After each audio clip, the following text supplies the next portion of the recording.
Welcome to the Real Life Weight Loss Podcast, where we cut through the confusion and get down to the truth about what really works for real people when it comes to losing weight, having incredible health, and a body that you love. We believe that losing weight is really about gaining life, doing things you never thought you could, having renewed confidence, and enjoying your body more than ever. I'm your host, Corey Little. Now let's get to it. Hello and welcome back. Welcome back, my friends. This episode has been a long time coming. I probably had the idea for it, maybe a year or more ago, and it kind of got pushed to the back burner. And then I received a message because I've been asking all of you amazing listeners, hey, what do you want to know? What questions can I answer for you? And someone wrote in. Well, many of you have been writing in, and I appreciate it. I want to know what you want to know. I want to know what questions you'd like me to answer and what topics you would like me to cover. And so someone sent me a message on Instagram, and they said, "Hi, Corey. I'm listening to your latest podcast, and in the beginning, you ask for topics of interest. I have one. I'm currently inundated with nutritional advice for women in their late 40s to 50s as we journey through menopause. From what to eat, to what to avoid, to supplements and exercise. It is overwhelming. I'm curious as to what you have to say." Well, I have a lot to say. I hope I don't overstep my bounds. But to do this episode, because obviously I'm not a female and I haven't experienced menopause, but I know many females who have. But to do this episode, I decided to dig in and do a little bit of background research, and it was interesting. I found the most commonly searched phrases on Google with the word menopause, and here they are. What really works for menopause weight loss? Can you actually lose weight during menopause? What does a menopause belly look like? Why is losing weight during menopause so hard? What melts menopause belly fat? How to lose 15 pounds during menopause? How do I reset my hormones to lose weight? And can you really lose menopause belly fat? So, obviously, this is a topic of interest for quite a few of you amazing ladies out there. So, to all of you amazing, beautiful ladies who might be in this phase of life, first and foremost, menopause is real. You're not going crazy. Hormones are powerful little chemicals. And anytime these tiny chemicals get messed with, big things can happen. Hormones are powerful, and yours are all over the map and dropping off a cliff. With menopause, there are physical and mental changes. Let me say that again. With menopause, you're not crazy. It's not in your head, and it's different for every woman, but there are physical and mental changes that happen. Now, does that mean that you can't lose weight? No, not necessarily. Does it mean that losing weight might be a little more challenging now? Sure, yes. Does it mean that this will last forever? No, not at all. Now, we'll get into all of that much more, but right now, let's talk about what menopause is and how it might affect you. There are common symptoms that most or a lot of women experience, but researchers say there's probably no such thing as a universal menopause syndrome. It's a very unique experience from female to female. It really does vary from woman to woman and might even have significantly different symptoms based off stuff like your ethnicity and some other factors that I'll explain in just a moment. But first, let's cover some of the common symptoms, which honestly sounds like every woman's worst nightmare. I'm so sorry, ladies. So here are some very common symptoms. More headaches than you might normally have, possibly even migraines. Joint pain and achiness. Tingling sensations, or what some describe as an electric shock type of pain in your extremities. Fatigue and lethargy. Hair loss or thinning hair and brittle nails. Changes in your sex drive, which is typically a decline in sex drive. Changes in breast size as estrogen declines, and changes in breast comfort or tenderness or lumpiness. Brain fog, which is basically just like a difficulty concentrating and forgetting things more often. Digestive changes, possibly even developing new food intolerances that you didn't experience in the past. And of course, everyone's favorite, bloating. That's the great one, right? Changes in appetite and possible changes in the foods you crave. Systemic water retention, which you could and will definitely see on the scales if you start to retain a lot of water. Dizziness and lightheadedness, heart palpitations, jitteriness, or what some women might describe as feeling like an inner earthquake or like tremors inside of your body. Difficulty losing fat. There it is. Now we're getting to it. And changes in body composition, possibly like weight gain that even shifts to the abdominal area, possibly. So this is really just kind of somewhat exhaustive, come on, Corey, an exhaustive list of symptoms. Some of them are common, some of them are less common, but women report all of these things. And here's the thing, those are just the physical symptoms. Now let's get into the mental and emotional side of things. A lot of women will also notice emotional highs and lows, peaks and valleys, crying spells, and just general sadness, irritability and anger for maybe not a big reason, panic and anxiety and a sense of dread or impending doom, depression and lethargy, again, just feeling tired and depressed. So basically feeling like total crap and feeling like you're losing your mind. Nice. Like this, this sounds like so much fun, right? I mean, to me, just from ladies I've talked to and from the list of symptoms I've just described, that sounds like having the worst PMS symptoms while being pregnant, while being sick with the flu, after eating some really bad food and thinking you might be losing your mind all at the same time. Like if you put all that in a blender and you blend it together, that's what that list of symptoms sounds like. Good gosh. Oh, I'm so sorry, ladies.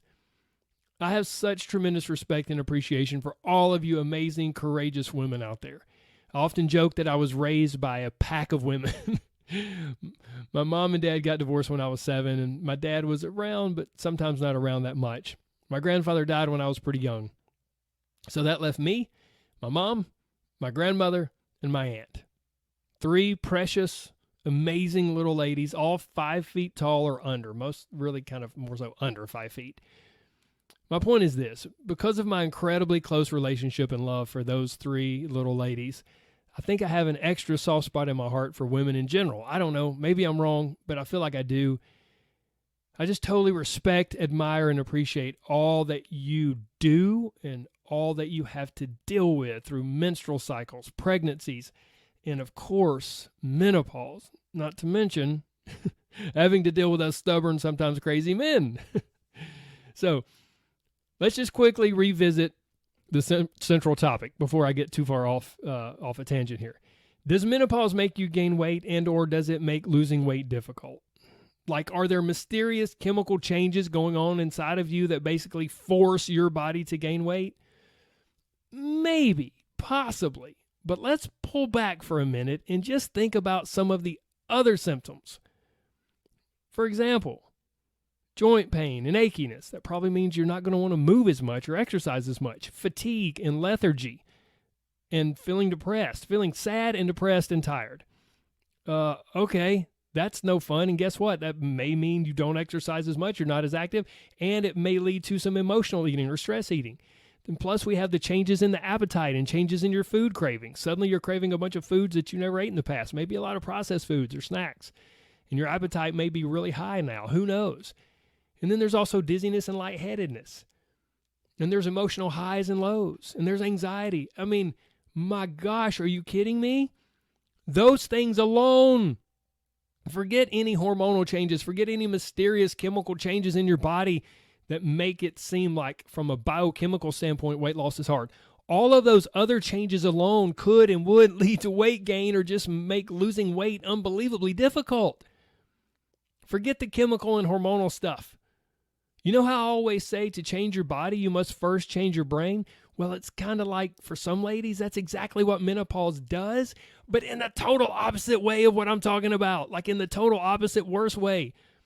It changes your brain and your emotions and causes some physical symptoms that trickle down and make your body feel terrible and make you naturally probably gain weight or make it incredibly tough to lose weight. Okay? Okay, so that's not the end of the story. That's the good news.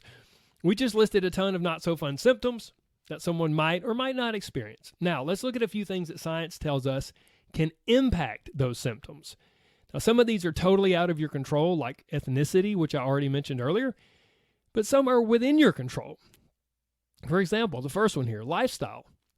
That's like stress levels, sleep, quantity and quality, exercise or lack thereof, quality relationships or lack thereof, your diet, what you eat or don't eat and drink or don't drink on a regular basis, your genetics, not much you can do there, reproductive history and the number of pregnancies you might have had. And then there are cultural factors, basically how women think about their own symptoms and experiences based off the views that they've adopted from their culture, what they've seen, heard, and read from other people and from the media. And then there are social factors, like what's actually happening in a woman's life during this time, during the time that she's journeying through menopause. The challenges, the good, the bad, the ugly, and the great stuff that a female might encounter during these years of her life. Many midlife women are struggling with a ton of competing responsibilities, career and work stress while being a mom and a wife, and all the responsibilities and pressures that come with all of that. Also, unfortunately, some ladies might be in the stage of caregiving for aging parents or starting to be concerned for their aging parents. There's a lot going on typically for most females at the exact time that menopause strikes. Nice. Once again. So here's the thing. We've covered some really gnarly symptoms that I wouldn't wish upon anyone. And we just outlined the factors that might impact the symptoms that you have or don't have. Now let's get a better understanding of exactly what's going on inside your body during this crazy thing called menopause. Maybe you already know, maybe you kind of understand but don't fully understand. Either way, I'm about to explain it in a very simple, very understandable way. And listen, if any of you are doctors or OBGYNs, please don't send me an email saying, Corey, that was a terrible explanation. Like you have no idea what's going on. I am really trying to keep this as simple as possible because I don't want to teach a physiology and endocrinology class. So here we go. A woman's ovaries are essentially the female equivalent to a man's testicles. The ovaries, produce estrogen, progesterone, and androgens. Androgens are basically sex hormones, but stuff like androstenedione, which can be converted later to testosterone or estrogen. Now, here's the thing. The ovaries also produce actual testosterone. Yes, some of you may be like, what? Women do have small amounts of testosterone, usually about 3 to 5% of what most men have. So very small amounts, but it's incredibly important for a host of different reasons, from bone mineral density to muscle mass maintenance to sex drive and a host of other things. So if these hormones, your estrogen, progesterone, and your androgens, androstenedione and testosterone, if all of these start getting messed with and they start declining, there are going to be some definite repercussions. So let's get back to the ovaries. The ovaries are signaled to make all of these hormones by two other hormones called FSH, which stands for follicle stimulating hormone, and LH, which stands for luteinizing hormone. Now, these two hormones actually come from your brain. With menopause, these hormones gradually decrease, and then the trouble starts.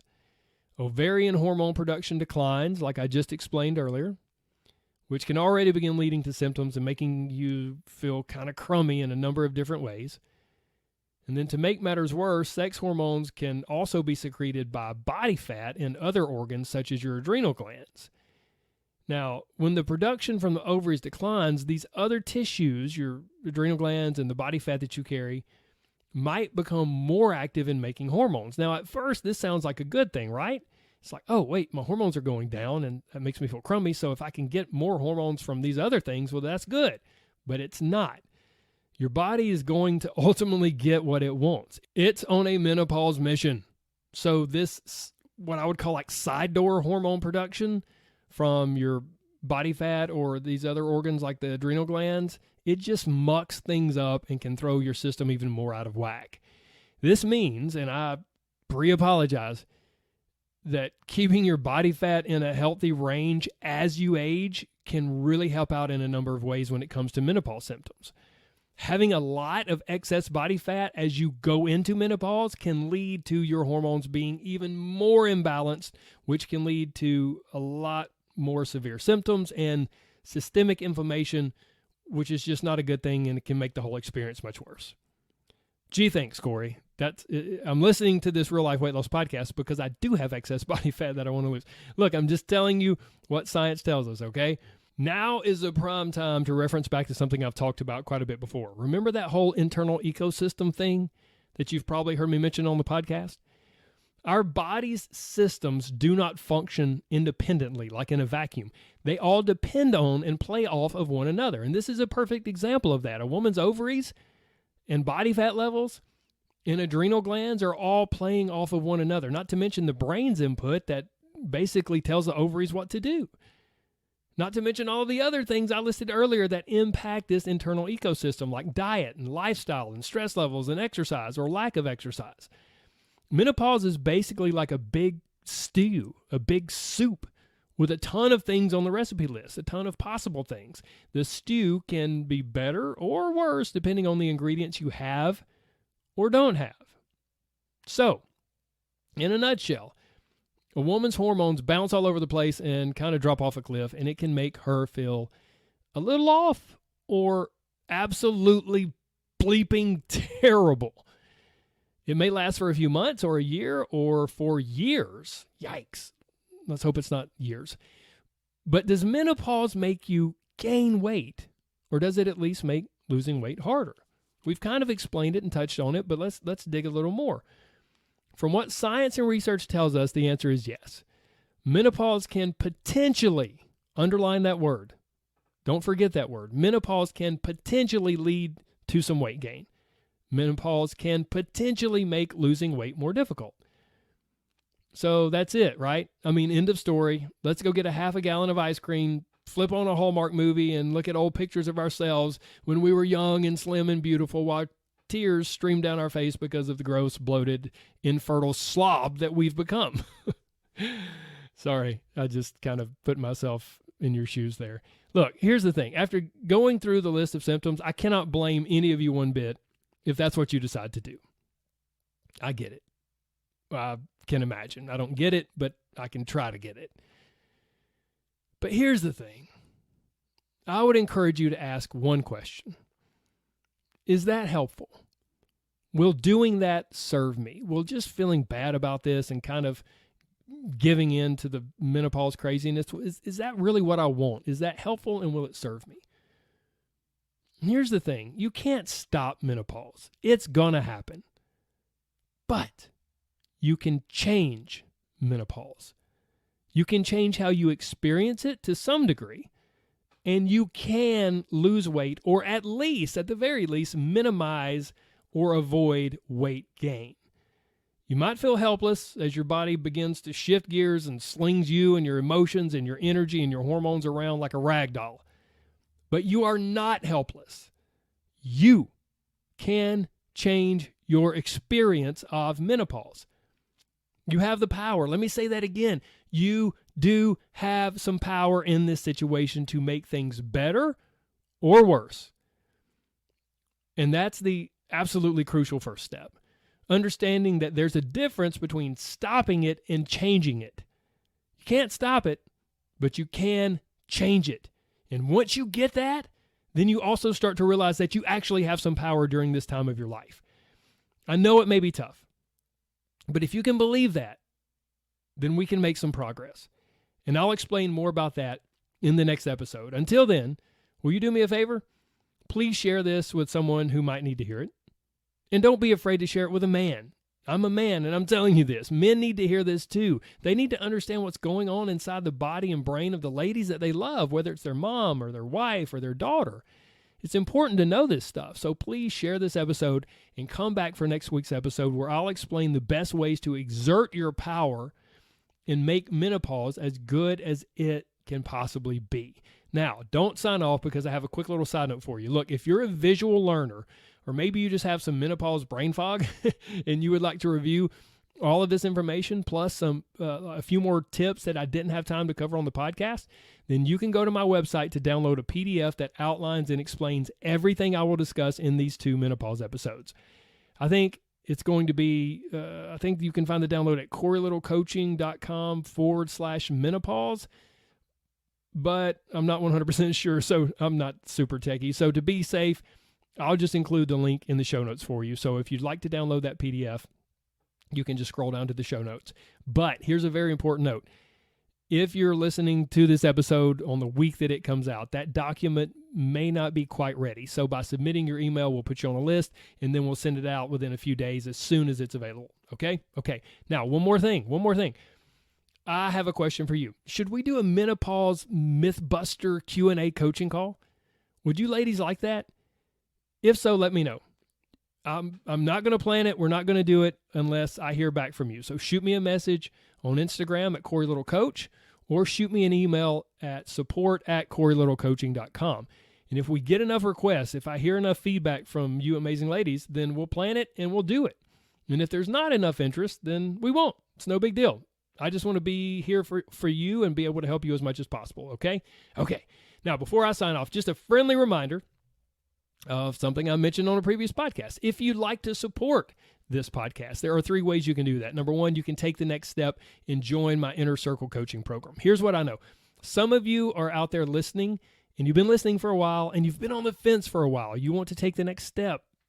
You want to join the coaching program, but you just keep putting it off. Maybe you're nervous or anxious. Maybe you're just afraid to fail again. I get it. And honestly, that sounds like the majority of people who join the coaching group. And that is exactly why it's such an amazing place, because finally you're not alone. You're surrounded by other people who get it, and you have a step-by-step roadmap to lose weight, change your brain, and gain confidence, even if you're going through menopause, because we got lots of ladies in there who are entering into menopause, or in menopause, or maybe about to kind of conquer it. Here's the thing, 99% of the time, if someone likes this podcast, then they absolutely love the coaching group. So if you want more info about that, you can shoot an email to support@CoreyLittleCoaching.com. That's the first way that you can support this podcast and get a whole lot in return. The second way you can support this podcast is by purchasing Rise Nutrition products. These are products that I believe in, I trust, and I and my clients actually take on a consistent basis. Why? Because I created them, and I'm confident about the quality because I know the manufacturers who are making them. If you're interested in giving Rise products a try, you can find them on Amazon or at the website challenge2rise.com. I'll include both of those down in the show notes as well. And then the third way, if you would like to support this podcast, is just to drop a tip in the jar. Look, if you're a real lifer and you're like, man, Corey, I went back, I started episode 1, I've listened to every single episode, and you absolutely love this podcast, but you have no plans to join the Inner Circle or purchase Rise products, but you'd still like to support the podcast, here's a way you can do that. You'll find a link to the tip jar down in the show notes as well. There's a lot of stuff down in the show notes. Scroll down and check it all out. So that's it for me today, guys. I've taken up enough of your time. Thank you so much for listening. I'm honored you spent this time with me today. And please never forget that there's so much more to you than a number. So don't let the scales dominate your day or dictate your emotions. No. There's so much more to you than that. And losing weight is amazing, but losing weight is really all about gaining life and living the life you want to live. And I know you can do it. Even if you're in menopause, even if you're struggling with a lot of those symptoms, I know you can do it. I believe in you. And even if you don't believe in yourself, that's okay. You can borrow my belief. Keep coming back. I'll keep working on you. We will get you there. Thank you so much for your time. I look forward to seeing you in the next episode. Take care. God bless. Bye-bye.